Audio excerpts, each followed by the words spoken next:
Alhera CTC এর পক্ষ থেকে সবাইকে স্বাগত জানাই।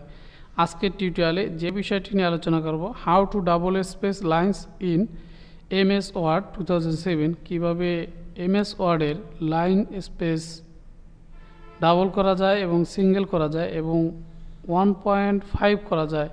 আজকের টিউটোরিয়ালে এই বিষয়টি দেখব ম্যানুয়ালি এবং শর্টকাট কির মাধ্যমে। তাহলে চলুন শুরু করা যাক। আমরা যদি শর্টকাট কিয়ের মাধ্যমে যদি সিঙ্গেল স্পেস করতে চাই, ডাবল স্পেস থাকে লাইনের ভিতরে, যদি আমরা তখন সিঙ্গেল করতে চাই কিবোর্ড থেকে কন্ট্রোল প্রেস করে ধরে 1 করতে হবে, এবং যদি সিঙ্গেল থাকে যদি ডাবল করতে চাই তাহলে কিবোর্ড থেকে কন্ট্রোল প্রেস করে ধরে 2 প্রেস করতে হবে। তাহলে চলুন এই কাজটি কিভাবে করা যায় আমরা দেখি।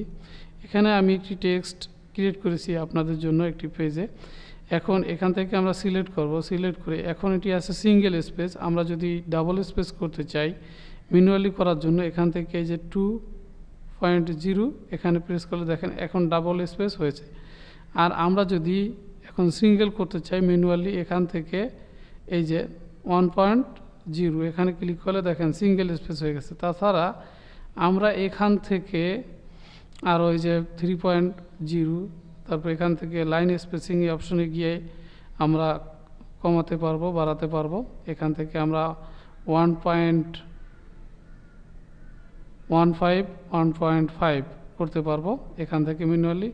এখন এটি যদি আমরা শর্টকাট কিয়ের মাধ্যমে করতে চাই, যে আমি এখন শর্টকাট কিয়ের মাধ্যমে এটিকে কি করব, ডাবল স্পেসিং করব। করার জন্য কিবোর্ড থেকে কন্ট্রোল প্রেস করে ধরে 2 প্রেস করতে হবে, কন্ট্রোল প্রেস করে ধরে 2 প্রেস করতে হবে। এটি সাধারণত এখানে যে 1 2 3 4 5 থাকে এই দ্বারা হবে, কিন্তু লেফটে যে ক্যালকুলেটর থাকে সেখান থেকে হবে না। তাহলে এখন আমি করব, কিবোর্ড থেকে কন্ট্রোল প্রেস করে ধরে 2 প্রেস করলাম, দেখেন ডাবল স্পেস হয়েছে। আবার কিবোর্ড থেকে কন্ট্রোল প্রেস করে ধরে 1 প্রেস করলাম, সিঙ্গেল স্পেস হয়েছে। আর যদি আমরা এটাকে 1.5 করতে চাই, অর্থাৎ 1.5 স্পেসিং করতে চাই, কিবোর্ড থেকে কন্ট্রোল প্রেস করে ধরে 5 প্রেস করতে হবে। দেখেন এটি হচ্ছে আমরা বলি দেড়, অর্থাৎ 1.5 এরকম।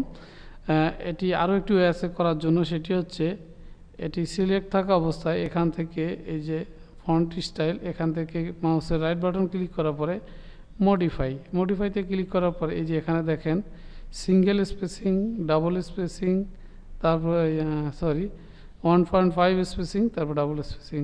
আশা করি আপনারা বুঝতে পেরেছেন বিষয়টি, যে কিভাবে লাইন স্পেসিংয়ের কাজগুলো করা যায়। এটি খুবই গুরুত্বপূর্ণ। আপনি একটি ডকুমেন্ট তৈরি করলেন, সেখানে যদি সঠিকভাবে লাইন স্পেসিংটি না করেন তাহলে আপনার ডকুমেন্টটি সুন্দর লাগবে না, ভালো লাগবে না। আশা করি বুঝতে পেরেছেন। যারা আমার চ্যানেলটি সাবস্ক্রাইব করেছেন তাদেরকে অসংখ্য ধন্যবাদ। যারা এখনও সাবস্ক্রাইব করেনি please subscribe my channel for next video. প্রতিদিন নতুন নতুন ভিডিও পেতে আমাদের চ্যানেলটি সাবস্ক্রাইব করে রাখলে আপনি নতুন নতুন আপডেটগুলো সাথে সাথে পেয়ে যাবেন।